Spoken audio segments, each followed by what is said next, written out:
Graça e paz a todos os irmãos e amigos que nos acompanham aí pelas redes sociais, né? Nós estamos aqui, meus irmãos, mais uma vez para gravarmos, né, o vídeo das lições da nossa revista Compromisso, essa revista aqui. Nós estamos estudando nesse primeiro trimestre de 2020, tá? Os livros poéticos, né? Estudamos o livro de Jó, estamos agora no livro de Provérbios, tá? E essa lição aqui, na verdade, é a lição de número 8. Tá bom? Que tem por título Exaltação à Sabedoria. Tá? Lição 8 do primeiro trimestre de 2020. O texto áureo dessa lição está lá em Provérbios, capítulo 9, verso 10, que diz assim: O temor do Senhor é o princípio da sabedoria, e o conhecimento do santo, a prudência. Provérbios 9, 10. Tá bom? Antes da gente continuar, eu gostaria de dizer a todos os irmãos e amigos que nos acompanham, né, esse vídeo ele é postado lá no nosso canal Davi Pérez, tá, no YouTube, e também na nossa página no Facebook, certo? O slide dessas lições está sendo postado exclusivamente no nosso grupo Compromisso com EBD no WhatsApp, tá certo? Então, se você quiser ter acesso aos slides totalmente gratuito, não tem nenhum tipo de cobrança para isso, tá certo? Você vai entrar em contato conosco pelo 839-9924-9830, que é o número do nosso WhatsApp, como também o nosso número particular 839-9117-8811, tá bom? Você vai dizer de qual igreja você é, se você é professor da Escola Bíblica Dominical, e a gente vai ter o prazer de passar o slide juntamente com o vídeo para a sua página, para o seu e-mail, para o WhatsApp, enfim, a gente vai passar, tá certo? Então, o título da lição, como nós vimos, né, anteriormente, é Exaltação à Sabedoria. Já lemos o texto base, está lá em Provérbios 9 e 10, né? Quem quiser, a Bíblia ela tem de estar sempre na nossa mão para que a gente possa estar buscando informações, tá certo? A nossa introdução diz o seguinte: nesses próximos capítulos, Salomão exalta a sabedoria, usando situações e termos do dia a dia, dando orientações a todos em como ter uma vida pautada nas decisões feitas com sabedoria. Nessa vida que nós vivemos, nós em tudo precisamos tomar decisões, né? Existem aquelas decisões mais simples que elas não necessitam, na verdade, elas não têm tanta consequência, né? Exemplo, com que roupa eu vou sair hoje? Qual a cor da blusa que eu vou sair hoje? Isso não tem tanta relevância. Então são decisões do âmbito humano mesmo, tá certo? Agora existem decisões que são feitas que requer sabedoria, tá certo? E a nossa vida ela tem que ser pautada nessas decisões feitas com sabedoria, tá bom? Então a gente vai ver mais à frente aqui. O Manual da Vida Ética e Moral continua com as orientações a cada pessoa para viver uma vida sábia segundo os princípios de Deus. Uma coisa que eu já disse nas outras lições e vou repetir nessa aqui também, tá? Inteligência todo homem tem. Inteligência todo o ser humano ele tem, tá certo? É algo que é adquirido com o dia a dia. É algo que é adquirido com estudos. É algo que é adquirido com aprendizado, a inteligência. Tá? Agora, a sabedoria, ela provém de Deus. Tá certo? Quando a Bíblia diz que o homem é sábio, ele não fala numa pessoa sábia referente às coisas humanas. Não. Fala com relação que o homem é sábio, a sabedoria que aquele homem tem, de acordo com os princípios de Deus. Tá certo? Né? A vida sábia segundo os princípios de Deus. É um homem sábio segundo as orientações de Deus. A sabedoria, ela provém único e exclusivamente do Senhor. Tá certo? Então você quer ser sábio, certo? Tema ao Senhor em primeiro lugar e ouça a sua palavra. Tá bom? Essa primeira parte vai dos capítulos de 1 a 15, onde o sábio orienta sobre o comportamento ético e cristão de cada um de nós. Todo o segmento humano, toda a ótica humana, toda a organização humana, ela tem uma conduta, tá? Ética, tá certo? Exemplo, os médicos, eles não podem por exemplo, retirar um remédio que um outro médico passou, mesmo sendo de uma especialidade, sem antes comunicar a ele. Ou o médico ele não pode, de forma nenhuma, o paciente vai se consultar e ele dizer, não, o seu médico lá errou. Não, é algo ético, ele não pode fazer isso. É a ética, é a conduta da profissão que impede que ele faça isso. Da mesma forma um advogado, da mesma forma um juiz, da mesma forma um militar e por aí afora. Tá certo? Então, todas as funções que nós temos nessa terra, tá, tem uma conduta ética e moral. Tá certo? Nesse caso específico das coisas espirituais, né, o sábio orienta sobre o comportamento ético e cristão de cada um de nós. Para que nós possamos ter um comportamento ético e cristão, o livro base, né? O livro de conduta, o livro de regra e o livro de fé, é como eu falei para vocês agora há pouco, é a Bíblia Sagrada. Não tem outro. Tá certo? Ele é detalhista e muitas vezes repete o mesmo assunto, só que em outras palavras, mostrando a importância e enfatizando pela repetição. Quando Salomão ele quer inculcar na mente do ser humano, na mente daquelas pessoas que estão ouvindo a palavra de Deus, estão lendo o livro de Provérbios, quando ele quer inculcar na mente, ou na verdade ele quis fazer isso, orientado pelo Espírito Santo de Deus, ele repete várias vezes a mesma coisa, só que enfatizando uma repetição em sentidos diferentes, para que o homem ele entenda, para que o homem ele medite e coloque aquilo no seu coração. É tanto que quando a gente vai estudar para um vestibular, para um Enem, para, sei lá, um concurso, alguma coisa desse tipo, nós muitas vezes colocamos, né, gravamos o áudio de uma aula no celular, certo? Colocamos fones de ouvidos e ficamos ouvindo aquilo ali, várias e várias repetições, para que a gente possa inculcar na mente, para que a gente possa aprender aquilo ali, tá bom? Então, da mesma forma, Salomão quis fazer aqui, ele quis colocar na mente de todos uma ética, conduta e moral que só a palavra de Deus traz. Isso é didático e saudável. Estamos realçando alguns conceitos, mas fique à vontade para verificar muitos outros que estão no mesmo texto. Então você vai ficar à vontade para você estudar esse texto, tá certo? O que nós vamos falar aqui para vocês é o que está baseado na lição da revista, tá certo? O que está escrito aqui na revista e na palavra de Deus também. Mas você tem a liberdade de estudar mais profundamente, tá certo? O texto sagrado e dali tirar mais proveito, tá bom? É o que o autor está dizendo aqui. Então, o primeiro ponto da lição diz assim, exaltando a sabedoria, está lá em Provérbios 9. O texto áureo diz, o temor do Senhor é o princípio da sabedoria e o conhecimento do santo a prudência. O temor ao Senhor. Esse temor, ele não quer se relacionar a ter medo. E, ao mesmo tempo, se relaciona a isso. Porque, na verdade, Deus ele não quer que o homem tenha medo dele. Deus ele quer que o homem tenha respeito a ele.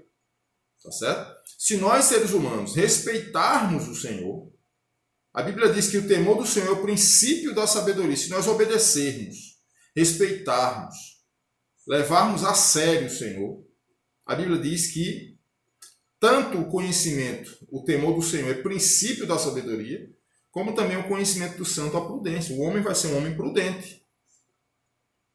Mas como não temer um Deus que é grandioso?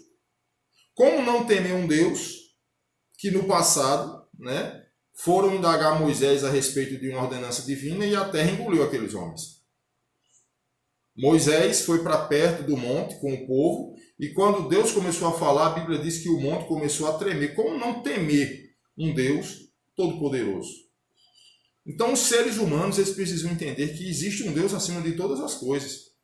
Que é um exemplo bem claro, essa pandemia que está acontecendo aí, desse coronavírus.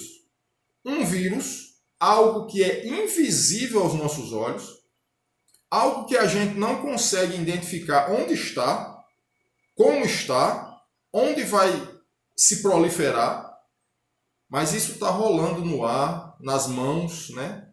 Nos objetos que nós pegamos. Mas o pastor Hernandes Dias Lopes ele disse uma coisa que eu coloquei na minha mente.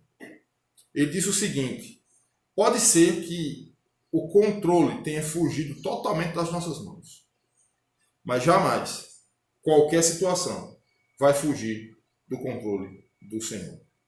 Toda essa pandemia global que está acontecendo, tudo isso que está acontecendo, Deus está no controle da situação. Por isso, o texto áureo diz, o temor do Senhor é o princípio da sabedoria.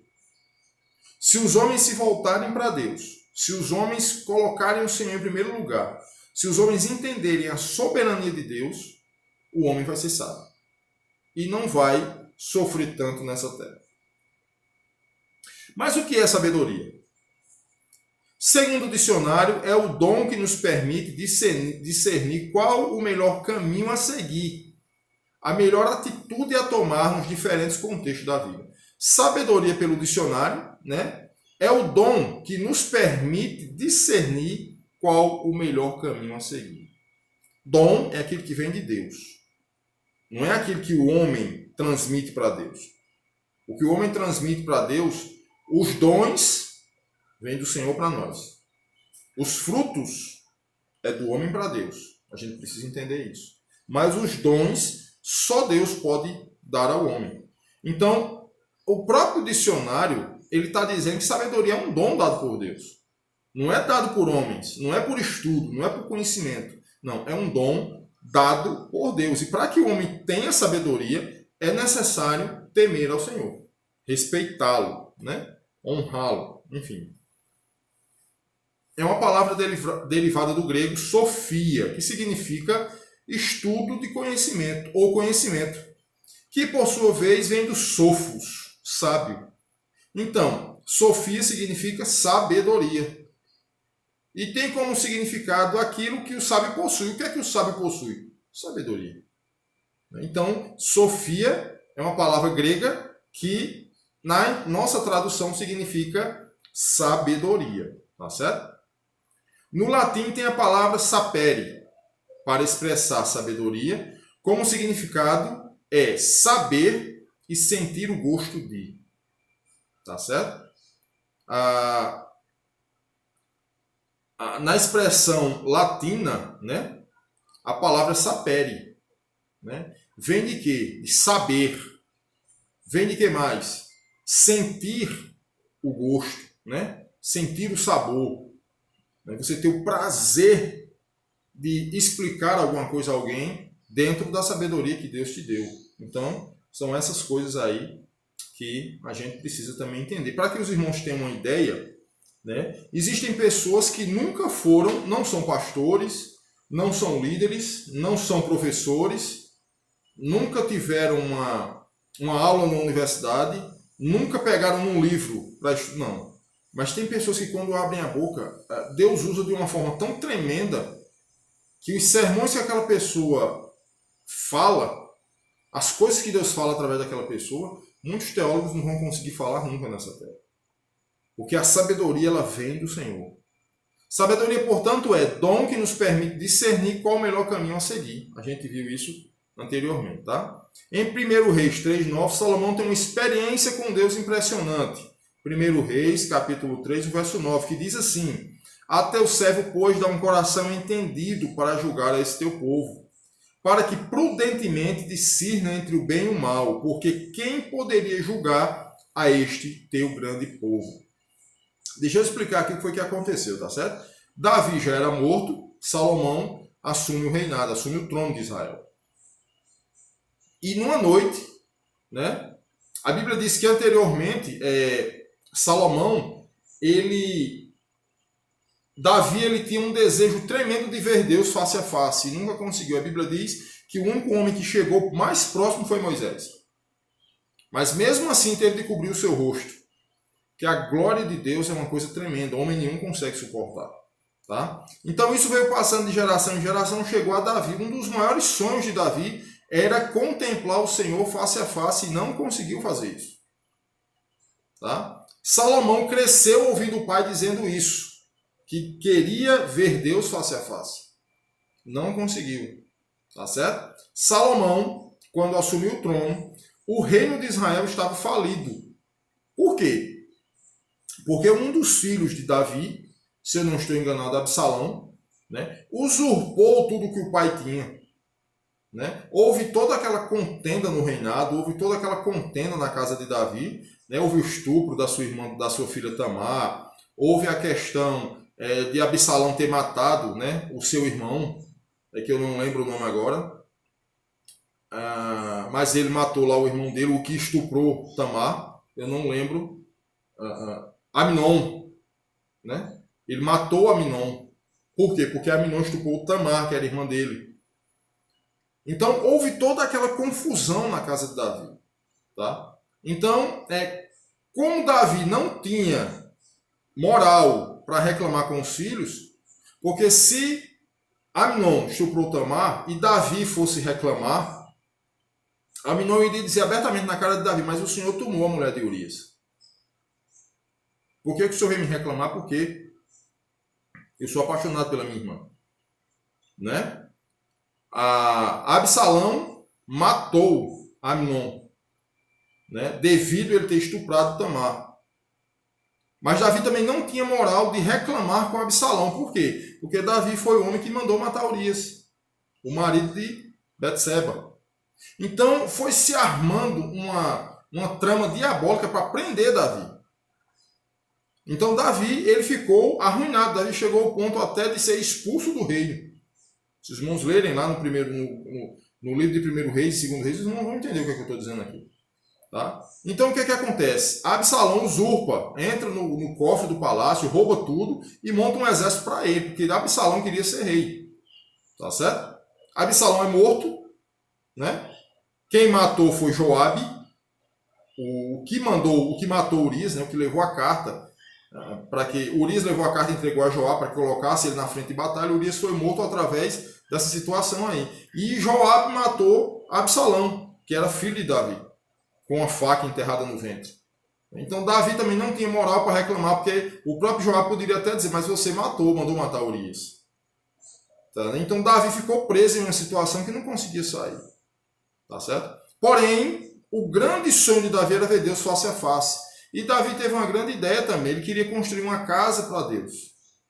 Ele sabia que Deus, os céus dos céus, não podiam conter o Senhor. Mas ele disse: Senhor, eu quero construir uma casa para o Senhor aqui. Eu quero ter o prazer de construir. Deus, ele entendeu a ideia de Davi, disse que era uma ideia fantástica, uma ideia linda, mas ele disse: você não vai construir essa casa, porque as suas mãos estão cheias de sangue. Eu não vou, eu aceito, mas eu não quero que você construa. E Davi morre, e quem assume o trono é Salomão. Salomão, por sua vez, ao assumir o trono, o reino de Israel estava quebrado, não tinha dinheiro, não tinha nada. O que restava no reino de Israel eram 1000 bois. Bois de cultivo, né? Bois, aqueles bois de carne rígida, bois velhos. E a Bíblia diz que Salomão, ele decretou que aqueles 1000 bois seriam oferecidos ao Senhor como holocausto. E assim o fez. E após isso acontecer esses 1000 sacrifícios, tá certo? A Bíblia diz lá no capítulo 1 de 1 Reis, a partir do verso 1 Reis, capítulo 3. Se os irmãos verem no início do capítulo, vai começar a explicar lá do capítulo 3. Até o verso 9, mostra que Deus, em sonho, aparece a Salomão e diz: pede tudo o que você quiser, e eu vou lhe dar. Devido ao sacrifício que Salomão fez perante o Senhor. Salomão honrou ao Senhor com tudo que ele tinha. Imagine se fosse eu ou você que chegasse numa situação dessa em que Deus aparecesse para mim, para você dissesse: peça o que você quiser, que eu vou lhe dar. Acredito que qualquer um de nós poderia, em primeiro lugar, pensar: eu vou pedir riqueza. Eu vou pedir a vida dos meus inimigos nas minhas mãos. Salomão não pediu nada disso. Salomão pediu o que está escrito aqui em 1 Reis, capítulo 3, verso 9. A teu servo, pois, dá um coração entendido para julgar a teu povo, para que prudentemente discirna entre o bem e o mal, porque quem poderia julgar esse teu grande povo? Resumindo, Salomão disse: Deus, eu quero que o Senhor me dê sabedoria para conduzir esse povo. E a Bíblia diz que Deus disse: como não me pediste riqueza, não me pediste a vida dos teus inimigos nas tuas mãos, eu vou te dar sabedoria, vou te dar riqueza e vou te dar a vida dos teus inimigos nas tuas mãos, antes de você, e depois não haverá homem com tanta sabedoria como você vai ter.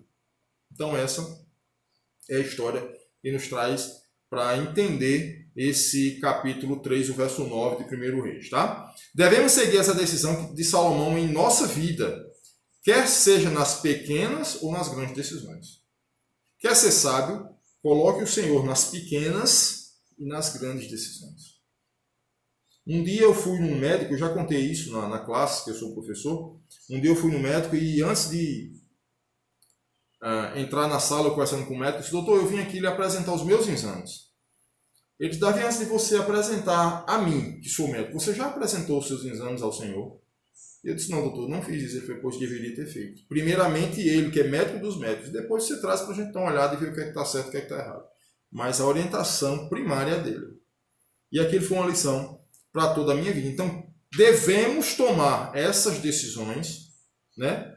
Essa decisão de Salomão de pedir sabedoria, nós devemos tomar nas pequenas e nas grandes decisões da nossa vida. Devemos buscar esta bênção, não apenas para nós, mas para abençoar também os outros. Ter sabedoria para instruir os outros no caminho que ele deve andar. Apesar de que nós estamos vivendo em um mundo que ninguém quer ouvir conselho de ninguém. Todo mundo quer fazer de acordo com o que vem na sua mente. Muitas vezes algo precipitado. Muitas vezes algo que não é pensado. E quando nós vamos dizer: rapaz, era melhor você fazer assim ou assado. A camada não quer ouvir, diz que nós queremos ser santos, queremos ser corretos demais, que todos pecaram, enfim. Mas Deus, quando Ele diz assim: eu vou te dar sabedoria, Ele quer que você use essa sabedoria para o crescimento do reino dele aqui na terra. Tá certo? Segundo ponto, instruções importantes, Provérbios 10 e 11. Capítulo 10 e capítulo 11. Nos primeiros capítulos, como vimos na lição anterior, Salomão dá conselhos ao filho e agora aponta os resultados. Salomão, na lição de número 7, nós vemos que ele dá conselho ao seu filho. E agora ele vai apontar os resultados, né? Em Provérbios 10:1 ele diz: o filho sábio alegra seu pai, mas o filho insensato é a tristeza de sua mãe. O filho sábio alegra seu pai, mas o filho insensato é a tristeza de sua mãe. Não estamos aqui responsabilizando individualmente pai ou mãe, de forma alguma, tá certo? Ambos se entristecem quando os filhos são insensatos, imprudentes. Pois quando o filho acerta, quando o homem acerta, logo as pessoas dizem: também é filho de fulano de tal, no caso o pai. É filho de Davi Pérez, por isso que fez isso certo. Ou é filho de fulano de tal, por isso que fez isso certo. Tá certo? Já quando vacilam, quando erram, alguns dizem: também com a mãe que tem. Então aqui nós vemos que existe uma cobrança humana da disciplina do pai e da disciplina da mãe. Quando o filho acerta, ele diz: é porque é filho de fulano de tal, teve que acertar. Mas quando o filho erra, diz: também com a mãe que tem. Então precisamos entender que a palavra de Deus ela não está culpando nem o pai individualmente, nem a mãe. Mas está dizendo assim: ambos são responsáveis pelo caráter do menino, ou da pessoa, da criança, enfim, né? Outra orientação importante é o cuidado com que fazemos o nosso trabalho. O verso 4 diz: o que trabalha com mão displicente ou remissa empobrece, mas a mão dos diligentes enriquece. Está lá em Provérbios 10, 4. A palavra remissa significa enganosa, que demora a fazer algo, lento, vagaroso, negligente ou descuidado. Existem muitos funcionários hoje que fazem isso aqui, né? O camarada trabalha insatisfeito, o camarada não gosta do ambiente de trabalho, o camarada não gosta do patrão, o camarada não gosta dos colegas de trabalho e faz tudo de uma forma vagarosa, tudo de uma forma negligente. O que era para fazer ele não faz. Então essa pessoa que trabalha de uma forma remissa, não é que ela vai ser pobre de esmola, não é isso. Mas ela não vai ter prosperidade naquilo que ela faz. E a prosperidade que eu estou falando aqui não é aquela prosperidade de dinheiro propriamente dita, não. É a prosperidade de fazer a coisa bem feita. Lembram lá do Salmo? E tudo quanto fizer prosperará.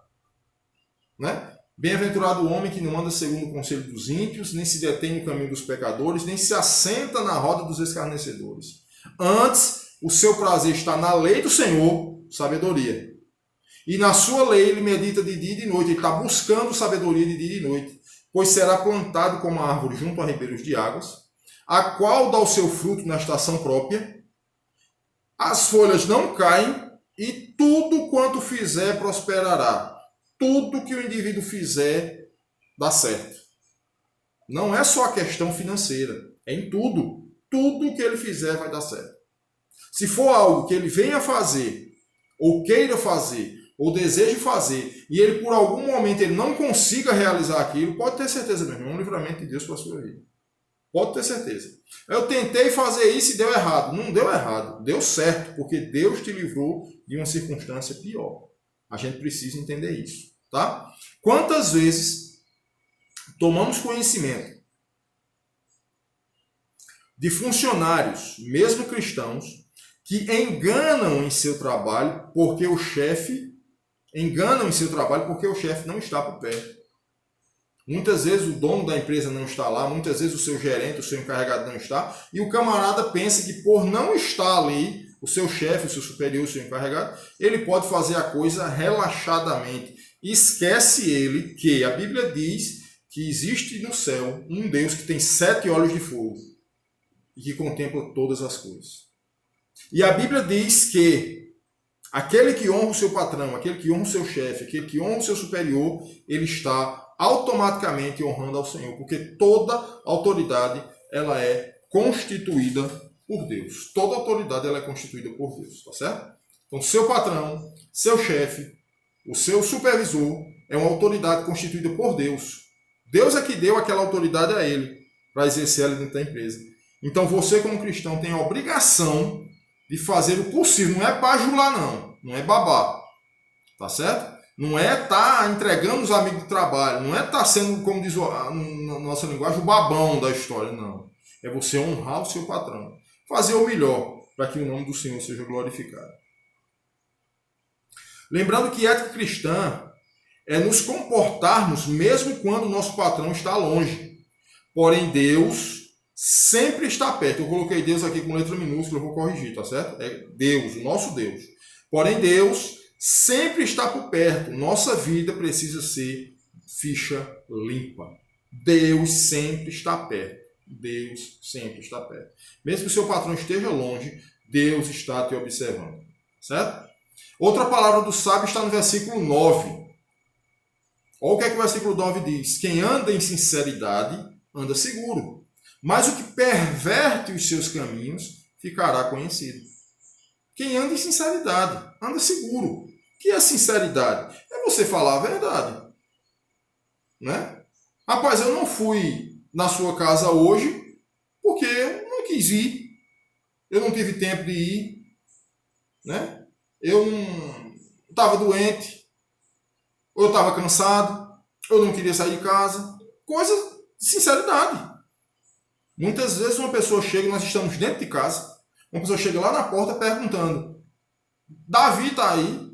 Aí você pede para um filho seu, você diz que eu não estou. Isso é falsidade. Deus não se agrada disso. Tá certo? Sempre quem anda em sinceridade anda seguro. Você não teme nada, porque você está andando dentro de algo íntegro. Sinceridade. Mas o que perverte os seus caminhos ficará conhecido. O que perverte, o que anda por caminhos tortuosos, o que anda fazendo besteira, o que anda fazendo bobagem, vai ficar conhecido aonde? Na polícia, pelos vizinhos. Olha o cara que vale. Cuidado com esse camarada. Esse camarada não é gente boa, não. Então, aquele que anda em sinceridade anda seguro. Mas aquele que perverte os seus caminhos ficará conhecido. Né? Temos de ter cuidado com isso aí. Está lá em Provérbios 10, 9. O medo de ser descoberto tira a paz da pessoa. O medo, você faz uma coisa errada e aquele medo de alguém descobrir que você fez uma coisa errada tira a sua paz, tira seu sono, tira sua tranquilidade. Você não está tranquilo em canto nenhum.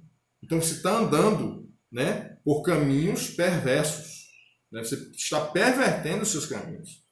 Integridade significa inteiro. Se eu sou um homem íntegro, eu sou inteiro. Integridade significa inteiro, um todo, tá certo? Em tudo. Este é o modelo para ser servo de Jesus. Não há outra alternativa. Você tem que ser sincero, meu irmão. Olha, eu não fui porque eu não quis ir. Eu não fui porque eu esqueci. Eu não fui porque eu tive doente. Eu não fui porque eu viajei. Mas nunca venha com mentira, não fui porque eu estava doente, você estava bonzinho. Não fui porque eu estava viajando. Não, você estava aqui em Campina Grande. Você estava em João Pessoa. Você estava perto de mim. Você não veio porque eu não quis. Então, sempre andar com a sinceridade. Mais adiante, ele fala sobre sentimento de ódio. Então surge a pergunta, mas crente tem ódio? Vamos acompanhar aqui. A resposta seria sim. Porém, como cristãos, precisamos entender que aquele que tem ódio e deseja vingar-se do outro se assemelha ao homem que coloca veneno em um copo, toma esse veneno e espera que o outro morra, sendo que quem vai morrer é você que tomou aquele copo de veneno. O crente pode ter ódio? Claro que pode. Ele é humano. Ele não deve. Não deve ter. Porque se ele foi lavado e remido no sangue do Cordeiro, se ele nasceu de novo, ele pode até não se identificar com determinada pessoa. Ele pode não querer estar perto de determinada pessoa porque sabe que se ficar perto de determinada pessoa vai ter problema. Isso acontece comigo, acontece com você, acontece com todo mundo. Agora, meu irmão, você dizer, eu tenho ódio de fulano de tal, é uma coisa muito séria. Aí já está partindo para um sentimento diabólico, negativo, que destrói, né? É como o autor está dizendo, é como se ele fosse tomar um copo de veneno e espera que o outro morra. Quem vai morrer é ele que tomou. Então o ódio causa isso, tá certo? Destruição interna, destruição de caráter. Você não vive mais em função sua, você vive em função do outro. Saber o que é que o outro tem, se deixou de ter, se deixou de ganhar, se está bem, se está mal. O ódio traz isso, traz uma complicação tremenda para a vida do homem. Então é melhor evitar isso, tá? Guardar o ódio seca os ossos. É melhor usar de sabedoria e deixar o amor fluir. Isso é fácil? De forma nenhuma. Claro que não. Porém, é necessário para vivermos em paz. Meu irmão, tu quer viver em paz na tua vida? Perdoa logo quem tu tem que perdoar. Deixa Deus tomar conta da vida daquela pessoa e viva a sua vida, meu irmão. Há muitos anos atrás, eu tive ódio de uma... Eu sou bem sincero a dizer, eu tive ódio de uma pessoa. E um dia, na igreja que eu sou membro hoje, veio um pastor de fora, não sei nem de onde, se o pastor Ilquias Paim está me ouvindo aí, né? Está vendo esse vídeo. Eu gostaria até que ele desse um like aí depois, confirmando que viu essa menção do nome dele aqui. Ilquias Paim, pastor Batista. Ele veio para a minha igreja e disse, se você tem ódio de alguma pessoa, você pode ser o que você for dentro da igreja. Você pode ensinar do jeito que você quiser ensinar. Mas se você sentir ódio, guardar esse ódio, seu louvor, sua adoração ao Senhor não está servindo de nada. E eu tomei aquilo para mim e fui me reconciliar com aquela pessoa. E graças a Deus, hoje eu vivo em paz. Outra advertência é encobrir o ódio e dizer que não é nada. Isso é falsidade. Você nem pode ter o ódio como cristão e também nem pode encobrir isso. Dizer que não é nada. Não, eu não vou lá porque não tem nada. Não, você tem ódio daquela pessoa. Então isso, além de ódio, é falsidade. Você está cometendo 2 pecados aí. Tá certo? Então tem de ter isso, não precisa encobrir. Confessa a Deus, Deus, eu tenho ódio daquela pessoa. Mas tira esse sentimento de mim. Isso não é feio, meu irmão. Isso é ser sábio. Deus, eu tenho ódio da minha esposa, eu tenho ódio de um filho meu, eu tenho ódio de um vizinho. Tira isso do meu coração, isso não é para estar aqui não. A gente tem que guardar coisa boa, não coisa ruim. Provérbios 10, 12 diz assim, o ódio excita contendas, mas o amor cobre todos os pecados.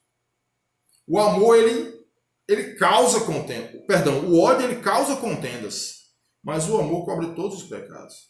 Precisamos entender que no nosso coração, no coração de um cristão, você pode até ter indiferenças com a pessoa. Isso é normal dos seres humanos. Agora, ódio, jamais. Outra advertência para aqueles que publicam fake news, ou notícias falsas, né? Fofocas, intrigas e etc. Esse é chamado de insensato, não tem bom senso, sem juízo, insano. Pessoas que publicam mentiras. Pessoas que são fofoqueiras. Pessoas que são insensatas. Né? Pessoas que não têm juízo.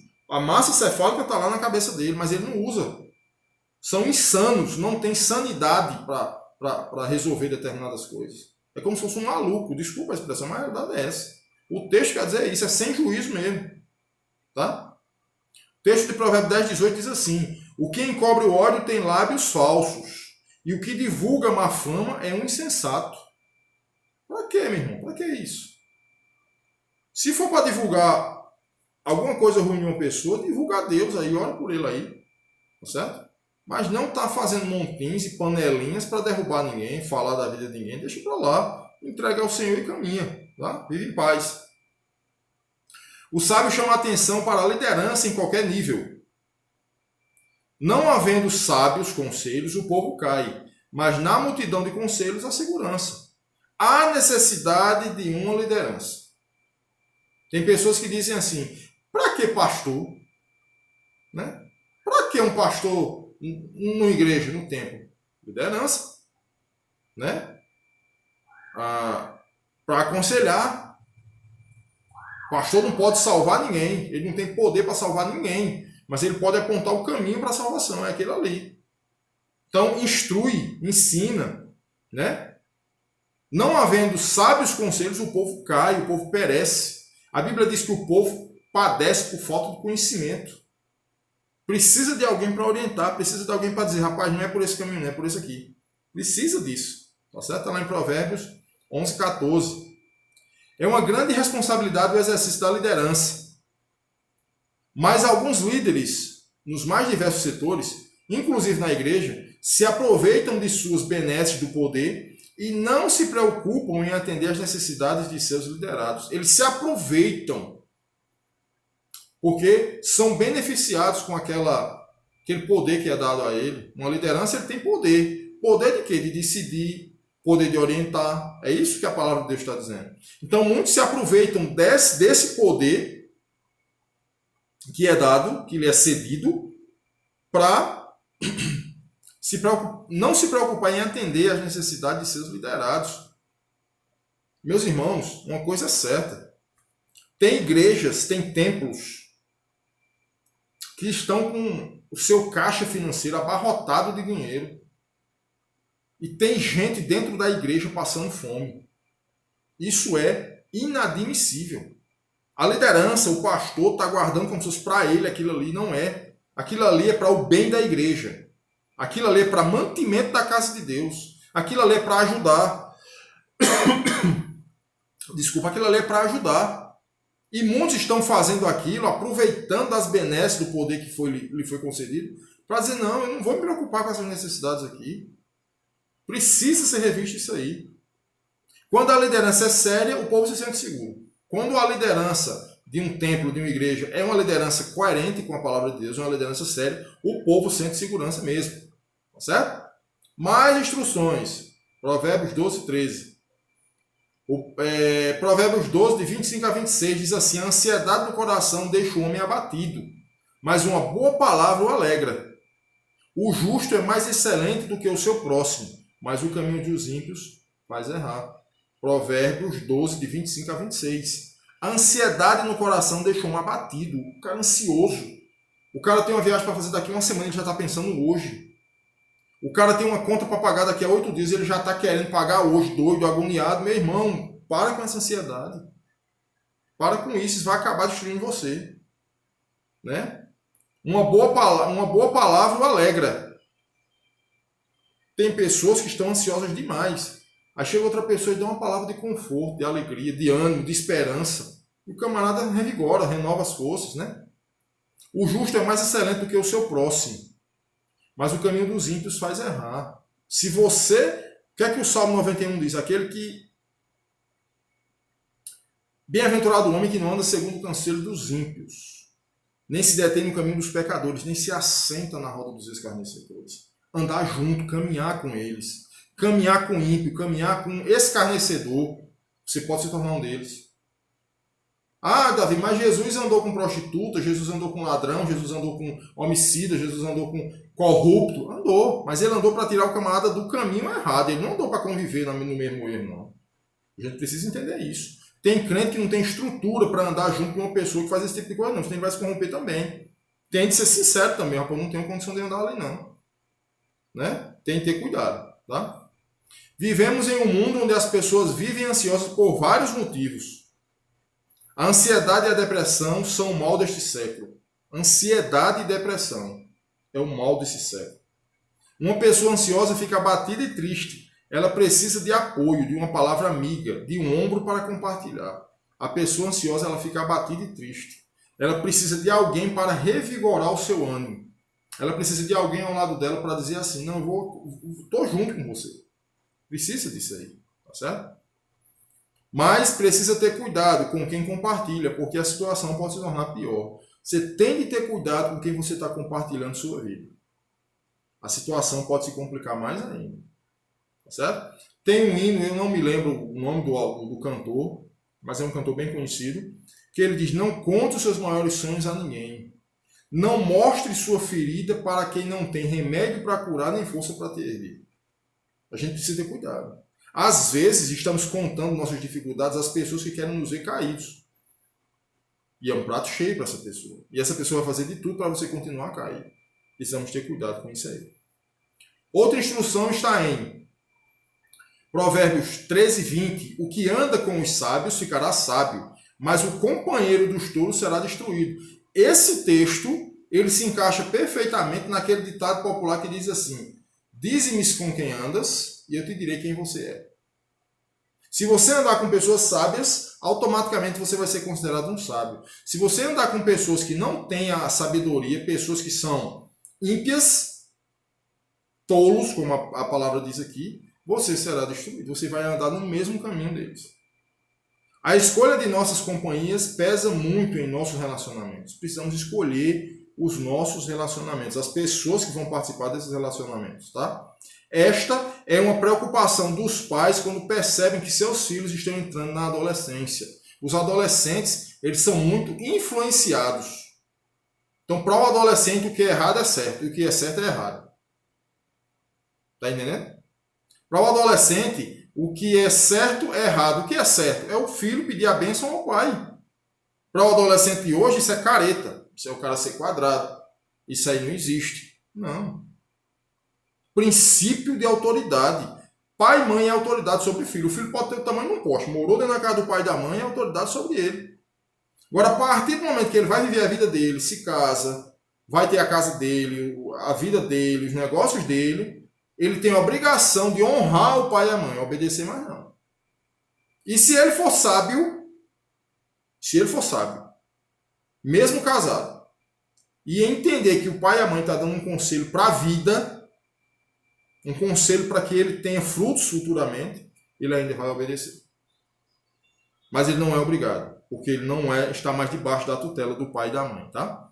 Os amigos que escolhem têm grande influência em seus comportamentos. Os amigos que os adolescentes escolhem têm grande influência nos seus comportamentos. Por que tem adolescente hoje que está com um brinco na orelha, alargador, um piercing no nariz, um piercing na língua, tatuagem? Por quê? Porque está andando com pessoas que procedem dessa forma.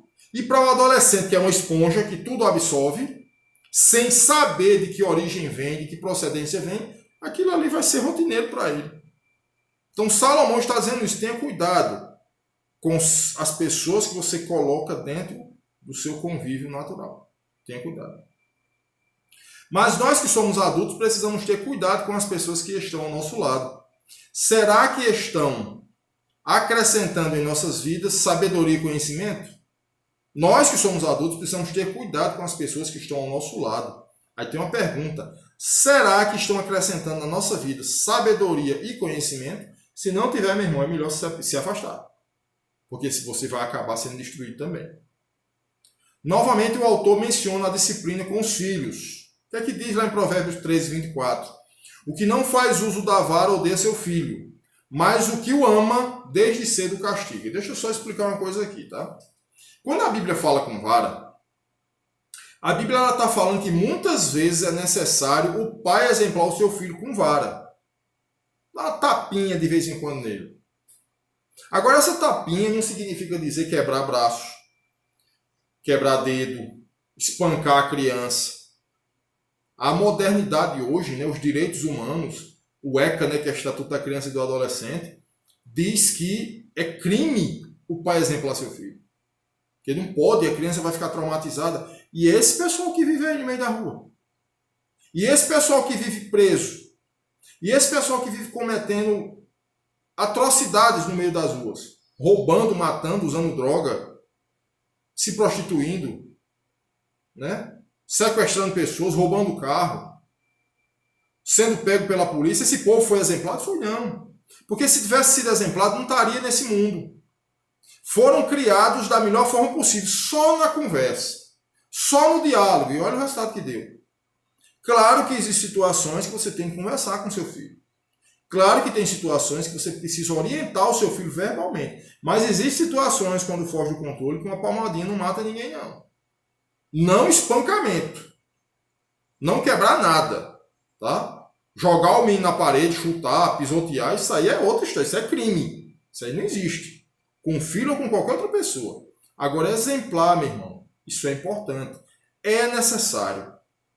Tá? É melhor você fazer a criança chorar hoje, enquanto ela está pequena, do que ela fazer você chorar quando ela for adulta.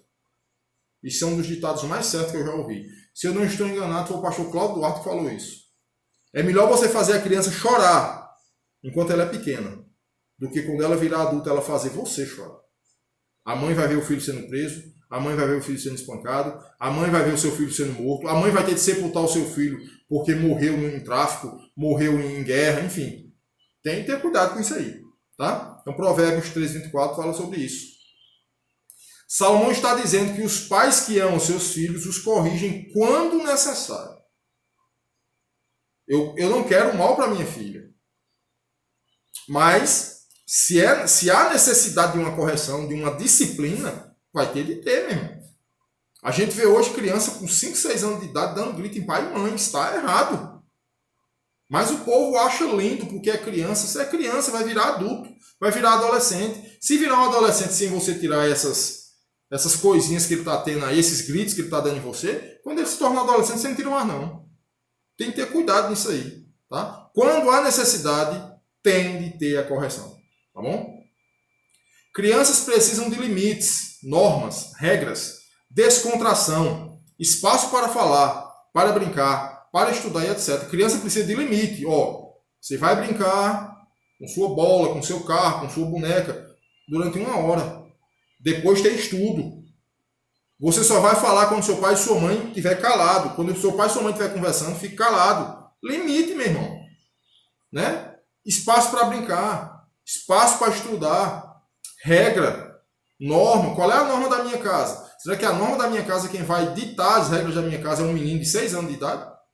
Isso não existe. Só na cabeça de quem não tem a intenção, a compreensão do que é educar uma criança. Não tem. Então Salomão está falando sobre isso aqui. Temos um grande problema hoje, onde os pais terceirizam a educação dos seus filhos. Babás, professores e a igreja são um desses refúgios.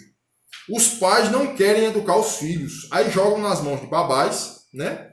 De professores e da igreja. Onde tudo isso é um complemento.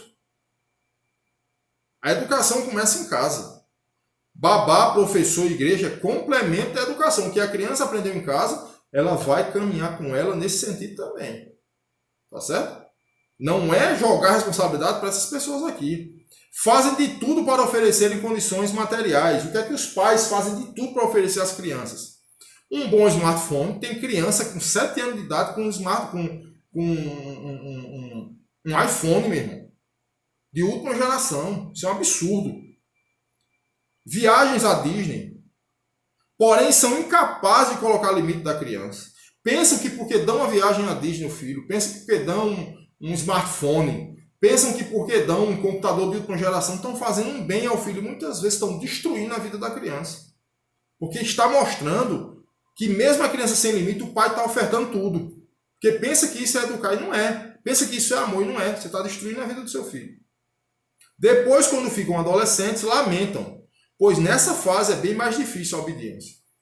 Depois que se tornou adulto, depois que se tornou adolescente, meu irmãozinho, para tu tirar as mazelas que o guri vem trazendo durante a vida, a falta de educação que tu não deu quando ele era criança, para tirar isso é muito mais difícil.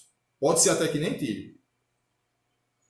Filhos precisam de limites e à medida que vão crescendo, vamos abrindo espaços.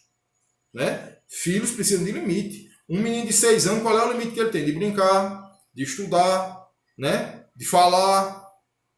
Quando ele vai crescendo, você vai abrindo esses espaços, né? Você vai abrindo alguns espaços para ele. Por exemplo, a criança com 6 anos, você tem de andar segurando na mão dele mesmo, porque pode correr a qualquer momento, ser até atropelado, até morrer, enfim. Um menino com 15 anos não precisa segurar na mão dele, mas você já o educou desde pequeno, para ele saber o limite que ele tem. Aí muitas vezes o pai e a mãe não educa da forma que é para educar. E quando está com 15, 16 anos, quer voltar essa educação. Infelizmente, meu irmão, não vai conseguir, não. Nas gerações passadas, quase não havia interação entre pais e filhos. Nas gerações passadas. Muitas vezes os filhos tomavam uma surra sem saber o motivo da tal. Dialogue com seu filho. Eu não estou aqui, como eu disse na fala passada, não estou aqui tirando a questão da disciplina, não. Tem de haver se houver necessidade. Mas antigamente os pais eram desse jeito. O filho apanhava e o pai não dava nem satisfação. O filho nem perguntava, pai, por que eu apanhei? Porque se perguntasse, apanhava de novo. Né? Antigamente não tinha isso. Antigamente não tinha essa interação entre pai e filho. Graças a Deus hoje tem. Minha filha tem 21 anos de idade. Eu amo ela de coração. E nós conversamos abertamente, eu e ela dentro dos limites. Eu a respeitando e ela também me respeitando como pai dela. Mas tem de haver essa interação. Hoje os pais obedecem aos filhos. Vemos pais submissos aos filhos. Os valores estão invertidos. Pai não é para obedecer a filho. Filho é que é para obedecer ao pai. O pai não pode provocar a ira dos filhos. Isso é bíblico. Certo? Não pode. Cuidar do filho de qualquer maneira, não pode. Né? Não pode. Querer bater no filho sem necessidade nenhuma, não pode. Isso é bíblico. Tá certo? Mas os filhos hoje é que estão mandando nos pais. O problema é que há pais omissos, mas outros que espancam. Tem pais que não estão nem aí, e tem outros que estão lá na peia direto. Ambos os lados, ambos os extremos estão errados. Ambos os extremos estão errados. Nem a omissão e nem o excesso de disciplina. Ninguém vai viver dessa forma. Tem de ter um equilíbrio no meio disso aí. Certo? Uma atitude dessa não vai ensinar nada à criança. Quando um pai ou uma mãe espancam seu filho, espancam. Não está falando de disciplina, não. Está falando de espancar. Estão extravasando sua raiva interna. Quando o pai espanca um filho, ele está extravasando aquilo que está guardado dentro dele, aquela raiva que está dentro dele. Lembre-se, disciplinar é ensinar limites e não descontar sua ira. Quando você muitas vezes dá uma palmadazinha no menino, é uma palmada para ele entender porque é que ele está levando aquela palmada. Não é uma palmada para ele entender que está sendo espancado. Não, ele tem de embora. Eu vou bater em você porque você fez isso, isso e isso. Então, por esse motivo é que você está levando essa punição. Agora, eu não posso descontar minha raiva no menino. Isso aí está errado. Isso é crime, isso é pecado. Nossos filhos são presentes de Deus. Precisam ser amados e cuidados com muito carinho e limites para uma formação de caráter e conduta que honrem a Deus. Quer bebais, quer comais, quer façais qualquer outra coisa. Fazei tudo para a glória de Deus, inclusive a educação dos filhos. Mais alguns itens importantes. Provérbios 14 e 15. Provérbios 14, verso 1. Toda mulher sábia edifica a sua casa, mas a tola a derruba com as suas próprias mãos. Sabe o que é que Salomão está querendo dizer aqui? A mulher sábia, ela constrói uma família. Mas a tola, ela derruba com as suas próprias mãos. Quer um exemplo bem claro? O marido passa o dia todo trabalhando. A mulher passa o dia todo em casa. Trabalhando também, porque a mulher muitas vezes trabalha mais do que o homem só estando em casa. Tá certo? Mas a mulher tem 1001 problemas ali. O coitado do marido chega de noite cansado, doido para tomar um banho, para descansar, para jantar e dormir.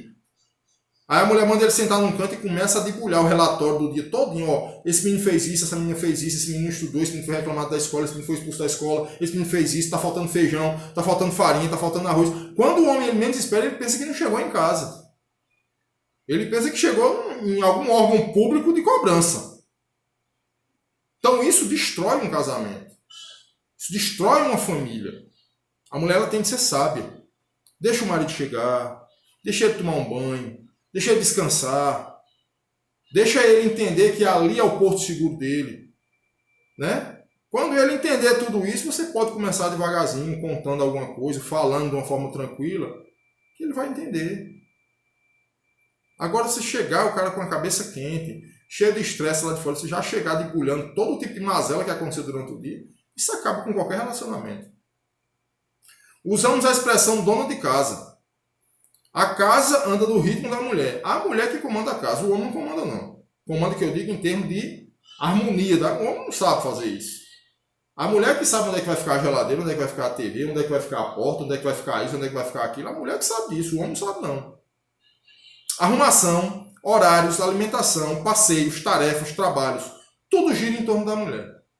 Não adianta, meu irmãozinho, tu que mantém a tua casa, tu que é o chefe da tua casa, vir dizer assim, ó, tal dia a gente vai viajar. Combina com a tua esposa, meu. Procura saber se está tudo certo com ela, se ela concorda dessa forma, se não tem nenhum compromisso, se não tem nada dos guri para fazer na escola. Combina, meu irmão. Porque a harmonia é dona de casa. Ela é quem rege o lar. Você mantém e ela rege. Ela é quem organiza. Então é necessário haver essa interação, tá? Salomão sabia valorizar a mulher. Sabia, pois esta edifica, constrói não a casa com tijolos, mas constrói a casa, família e relacionamentos. Isso é o que a mulher proporciona, ela edifica. Tá certo? Uma mulher saudável, principalmente emocional e espiritualmente, é uma bênção para todos da família, marido e filhos. Uma mulher, quando ela é bem resolvida, tanto emocionalmente como espiritualmente, ela é uma bênção para marido e filhos. Já o contrário é uma derrota, meu irmão. A gente precisa dizer isso, tá certo? A mulher que ela não tem um controle emocional e um controle espiritual, né? Ela vai fazer atrocidades, como a gente vê todos os dias aí na vida cotidiana do mundo. Há muitas com saúde física, porém doentes emocional e espiritualmente. Há muitas que são mulheres que só vivem em academia, só vivem tomando suplemento, complemento alimentar, enfim.